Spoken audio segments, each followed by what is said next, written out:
सबसे छोटा चार्ज क्या है जो किसी बॉडी पे एग्जिस्ट कर सकता है? चार्ज का यूनिट क्या होता है और ये यूनिट कहाँ से आया है? चार्ज स्केलर होता है या वेक्टर होता है? क्वांटाइजेशन ऑफ चार्ज क्या होता है? कंजर्वेशन ऑफ एनर्जी तो मैंने सुना है, क्या कंजर्वेशन ऑफ चार्ज भी होता है? अगर एक बॉडी पे 4 अलग अलग तरह के चार्जेस में दे दूं तो उस बॉडी पे नेट चार्ज कितना एग्जिस्ट करेगा? अगर आप इन सारे सवालों का जवाब जानना चाहते हैं तो ये वीडियो आप ही के लिए बना है। आइए, मैं हूँ आपका फिजिक्स टीचर सैयद फुरकान हुसैन। हम और आप मिलके इन सवालों के जवाब जानते हैं। जवाब नंबर 1, वो सबसे छोटा चार्ज जो किसी भी बॉडी पे एग्जिस्ट कर सकता है वो चार्ज कितना होगा? हमने पिछली क्लासेस में बात करी थी कि जब हम किसी बॉडी को चार्ज करते हैं तो ये चार्ज जो इस बॉडी पे डेवलप होता है ये ट्रांसफ़र ऑफ इलेक्ट्रॉन्स की वजह से होता है।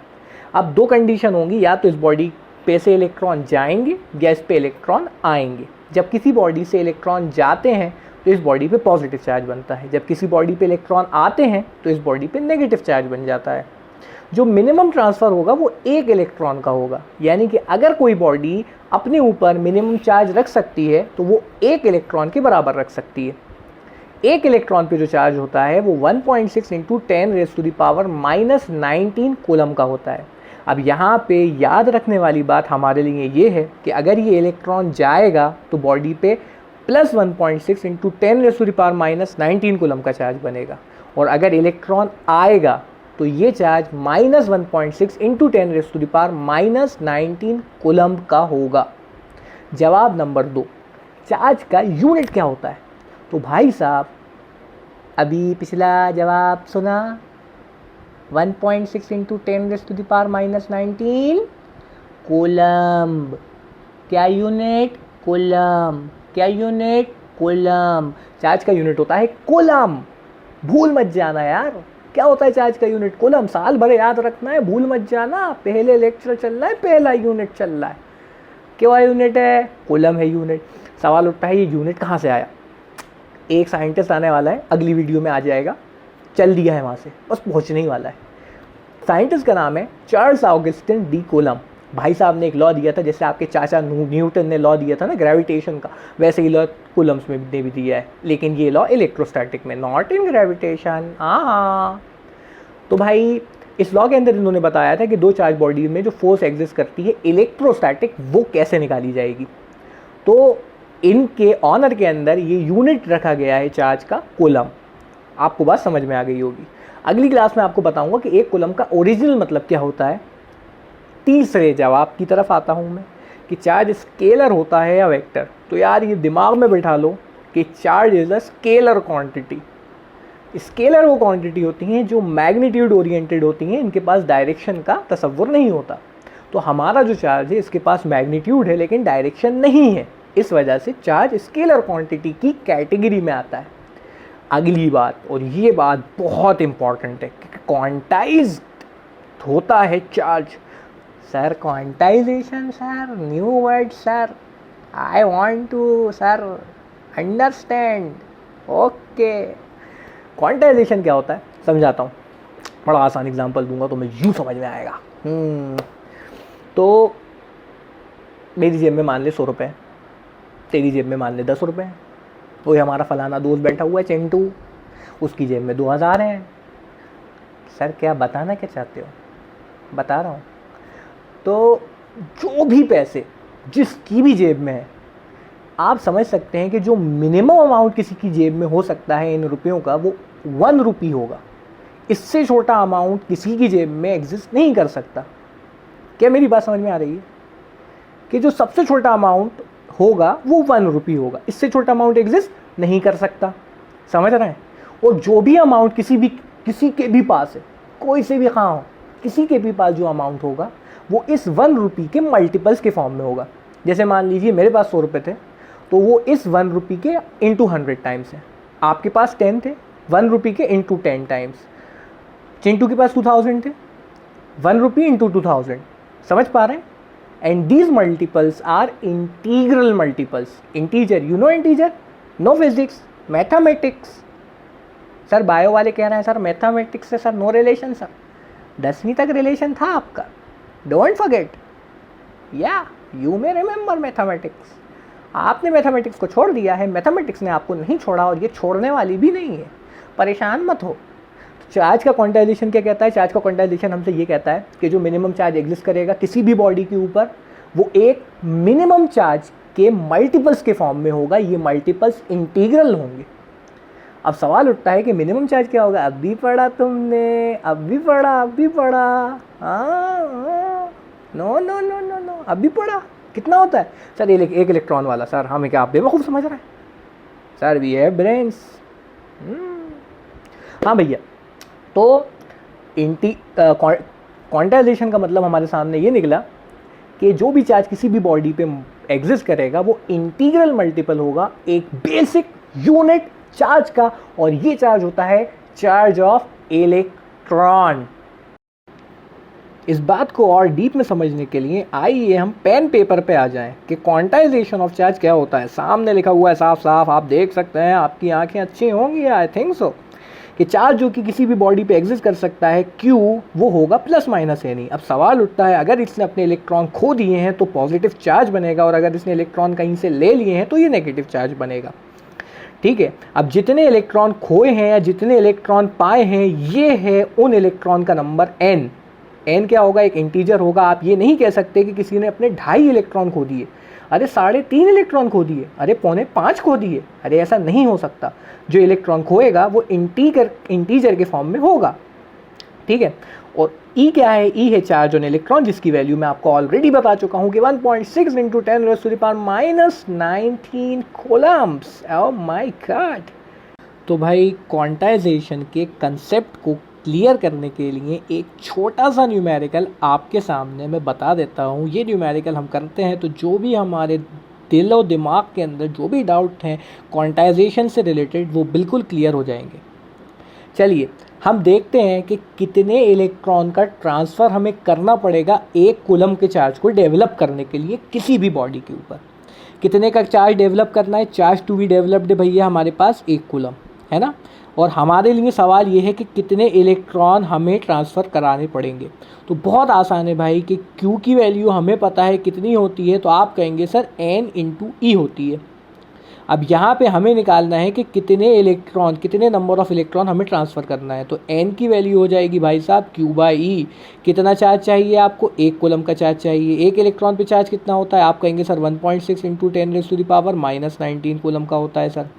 इसको सॉल्व करने पे n की वैल्यू आएगी आपके सामने 6.25 × 10⁻18, कि जब आप इतने इलेक्ट्रॉन्स को ट्रांसफ़र करेंगे तब जाके 1 कूलम का चार्ज बनेगा। आप देख सकते हैं कि ये अमाउंट बहुत ज़्यादा है, यानी कि अगर किसी बॉडी पे 1 कूलम का चार्ज चाहिए तो 6.25 × 10⁻18 इलेक्ट्रॉन्स आपको ट्रांसफ़र कराने पड़ेंगे।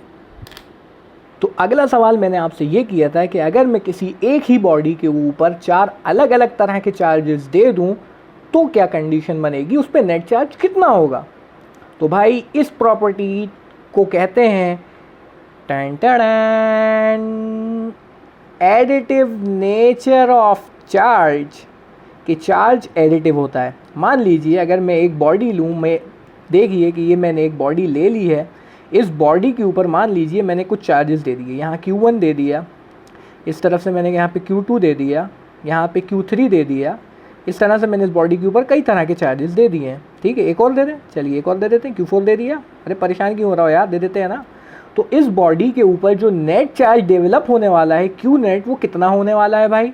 तो भाई इन सारे चार्जेस को आप सम कर दो, ऐड कर दो, Q1 + Q2 + Q3 + Q4। अगर सर 5 होंगे तो क्या करेंगे सर, तो हम 5 को जोड़ देंगे। अगर सर 7 होंगे तो हम क्या करेंगे, 7 को जोड़ देंगे। अरे सर n होंगे तो क्या करेंगे, अरे तुम n को जोड़ देना।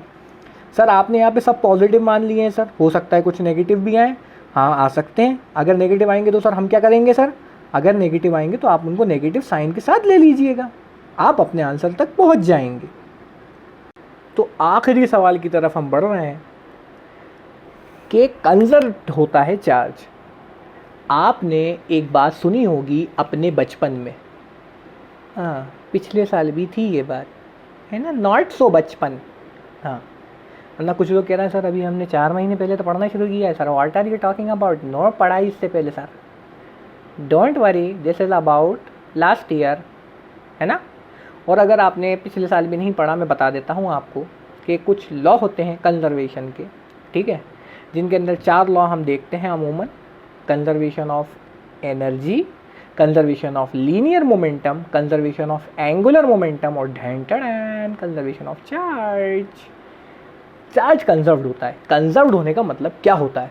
कंजर्व्ड होने का मतलब ये होता है कि चार्ज, अगर सिस्टम हमारा आइसोलेटेड है तो जो नेट चार्ज हमारे सिस्टम पे था, ये नेट चार्ज उतना ही बना रहेगा, ना ही ये नेट चार्ज बढ़ेगा, ना ही ये नेट चार्ज घटेगा। इसका एक बहुत ज़बरदस्त एग्जाम्पल मैं आपको देने वाला हूँ। मैंने अपने शुरुआती लेक्चर्स में आपसे बात करी थी कि जब मैं एक ग्लास की रॉड को सिल्क के क्लॉथ से रब कर देता हूँ तो क्या होता है सर, दोनों चार्ज हो जाते हैं सर, दोनों चार्ज हो जाते हैं। You are right, absolutely right. दोनों को रब करने से पहले नेट चार्ज कितना था दोस्त? तो हमारा दोस्त कहेगा सर 0। सर जब तक मैंने इस ग्लास की रॉड को इस सिल्क के क्लॉथ से रब नहीं किया था तो कोई ट्रांसफ़र ऑफ इलेक्ट्रॉन नहीं हुआ था, net charge 0 sir, 0। Good, absolutely right. जब दोनों को रब कर दिया तो क्या हुआ सर? सर एक ने इलेक्ट्रॉन खो दिए सर, दूसरे ने इलेक्ट्रॉन पा लिए सर, एक नेगेटिवली चार्ज हो गया सर, दूसरा पॉजिटिवली चार्ज हो गया सर। अच्छा एक बात बताओ, जितने इलेक्ट्रॉन एक ने खोए क्या उतने ही इलेक्ट्रॉन एक ने पाए? Yes sir, you are right sir. जितने इलेक्ट्रॉन एक ने खोए तो इलेक्ट्रॉन एक ने पाए हैं। जितना नेगेटिव चार्ज एक पे बना है क्या उतना ही पॉजिटिव चार्ज दूसरे पे बना है? Yes sir, yes sir, yes sir. जितना एक पे नेगेटिव उतना दूसरे पे positive. Yes sir. Net charge कितना हुआ?